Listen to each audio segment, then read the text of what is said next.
Okay, good afternoon everyone. Today our group will focus on the gender inequality at the workplace. For the introduction, why do we want to focus on the gender inequality is because the UN released the 17 Sustainable Development Goals in 2017, and each of them has correlation between the gender inequality.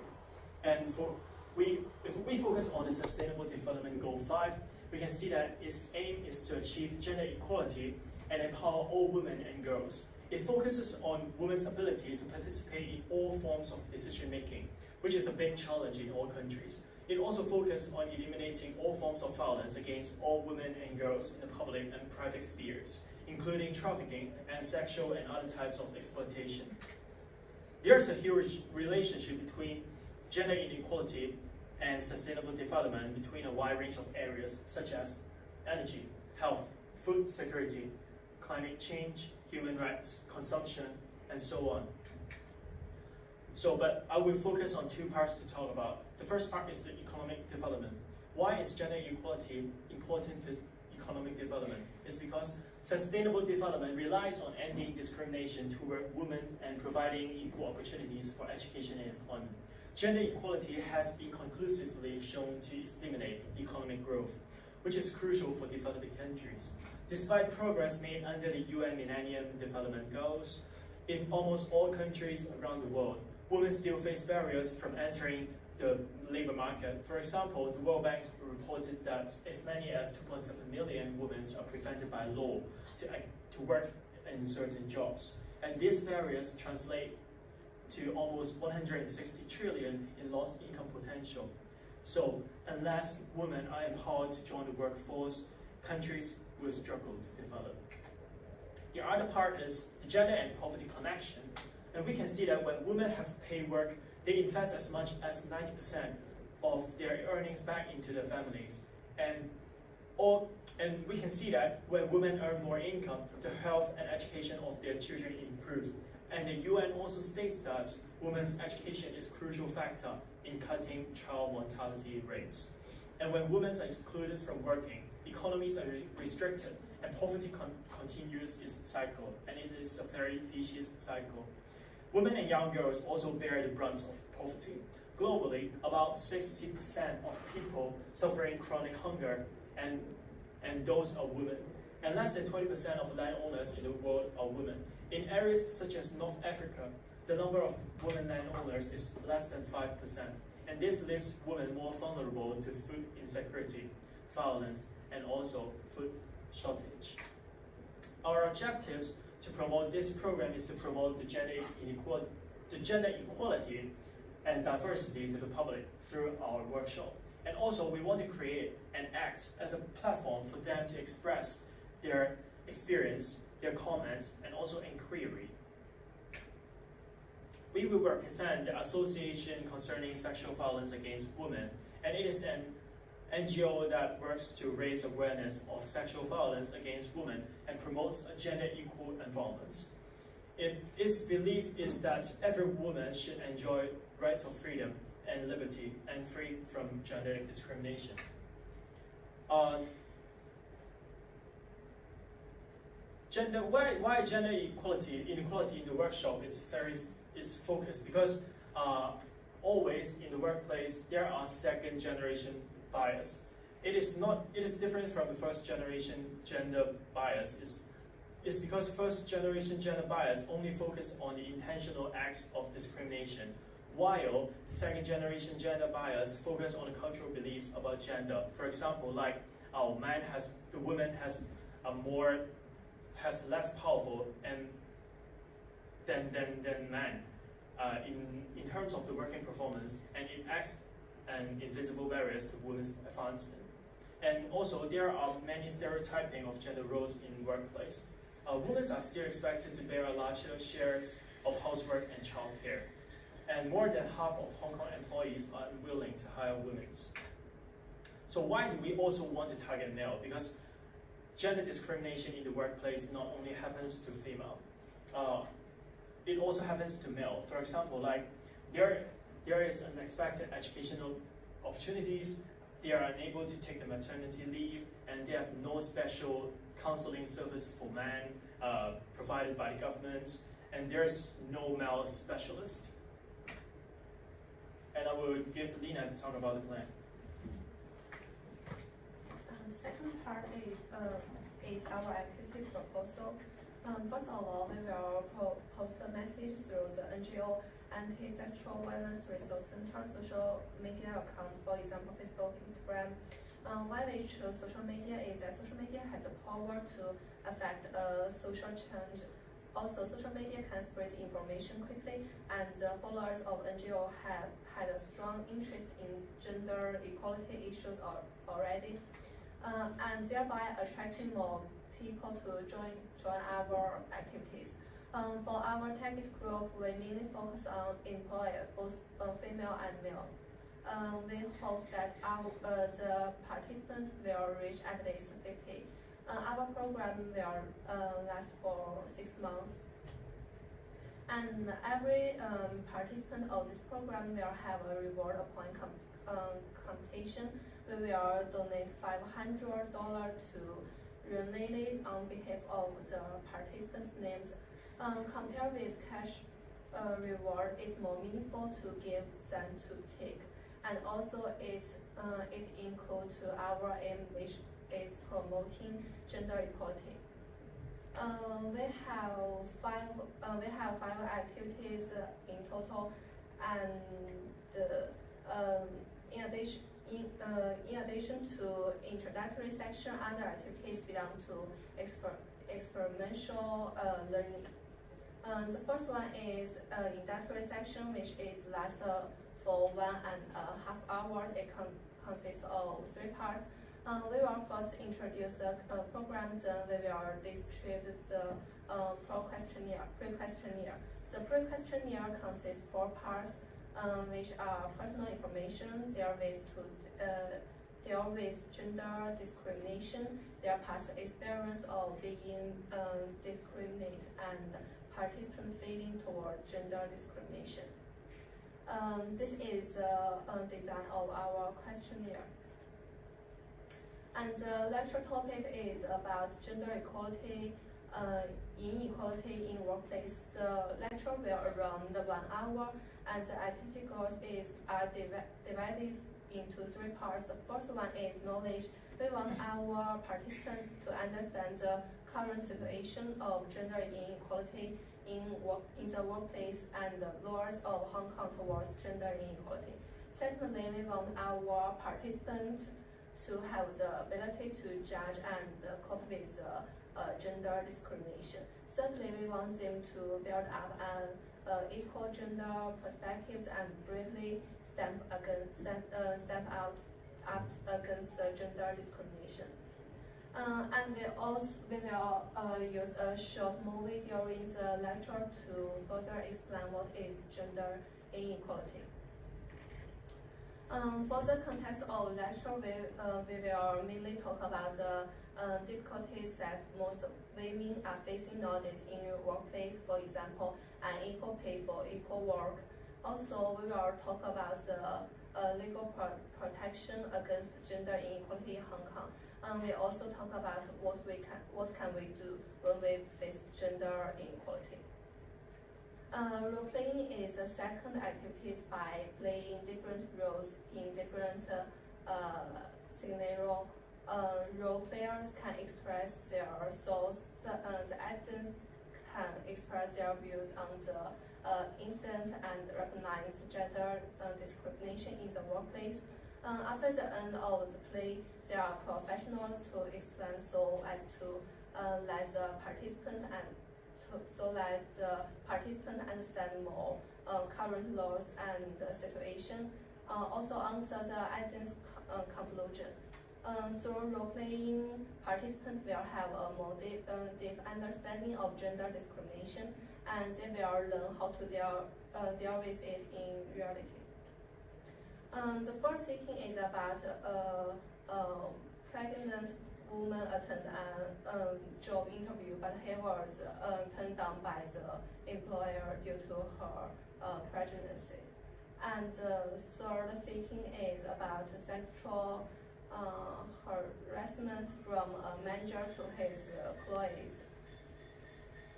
And the third setting is about two employees, a male and a female, having similar abilities in working performance, but both offered a promotion to the male as he thinks that a woman has no ability to get the job done.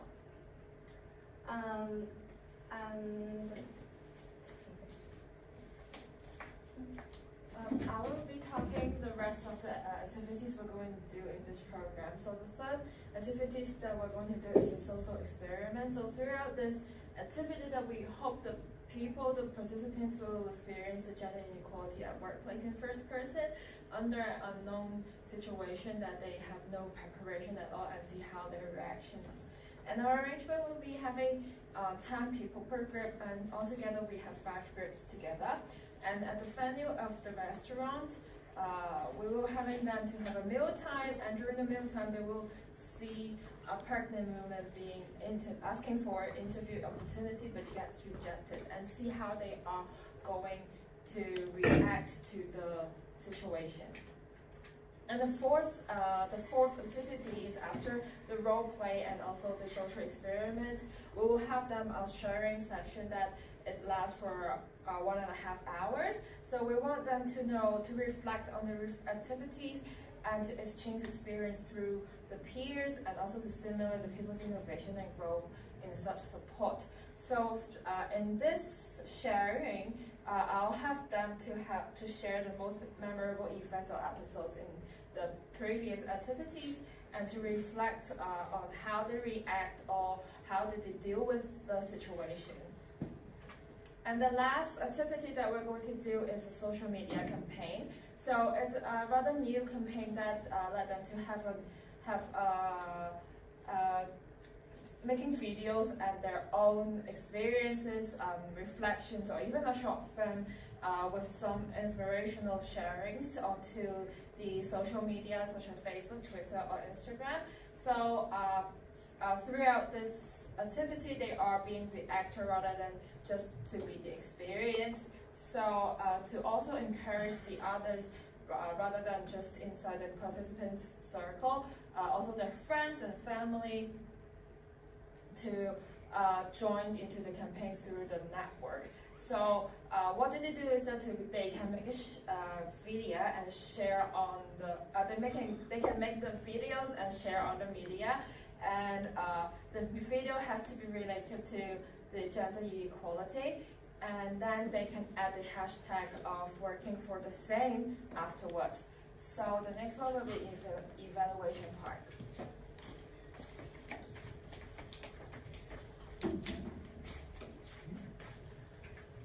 So first of all, I'm going to evaluate the factors of our activities. So our activities could evaluate participants' changes before and after the activities through these two activities. First of all, is the pre-questionnaire and the post-questionnaire, and the second one is sharing seasons. So so they could master their understanding of gender discrimination in the workplace by gaining their knowledge, and women could also learn some skills to protect themselves and make some valid decisions. And this activity does not only help for the women but also for the men. Hopefully this activity could help men to prevent violence against the women and narrow the gender gap between those two. So all of this could be learned from the introductory session.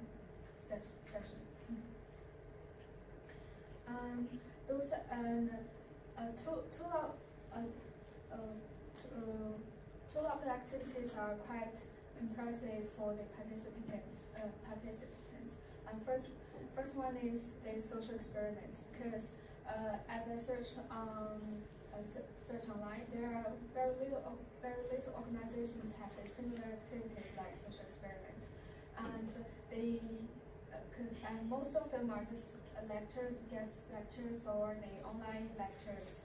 And the second one is the campaign. This does not only benefit for the participants but also for the general public. So all of these activities are followed by this experiential learning cycle. So first of all, the audience could have a chance to experience the activity through the social experiment and role play, and then they will have and then through the sharing season, they can have they could reflect and conceptualize their behaviors and their themselves. And after that, in the campaign part, they could have another experiment to share their experience to the public. So this is a circle, and this circle goes on and on. And besides this, there are also some other benefits. For example, it could enhance people's sense of participation, and in the research, as the research shows that it is more likely that people could learn more from the special occasion, and the sharing stories could also yield some words of encouragement, and it is kind of a sense of release. And let's go back to the Sustainable Development Goal. So does it match the goals? I would say yes. So for the women's ability to participate in all types of decision making could be adapted by attending the introductory session. And through this social experiment, they could eliminate all forms of violence against women and girls in the public and private. But since it is a activity for the workplace, so it does not really contain the trafficking and other types of explorations. And the audience could also learn behaviors that harm the rights of women through the role play. But again, since it is a workplace theme, so we do not include anything like child marriage and circumcisions.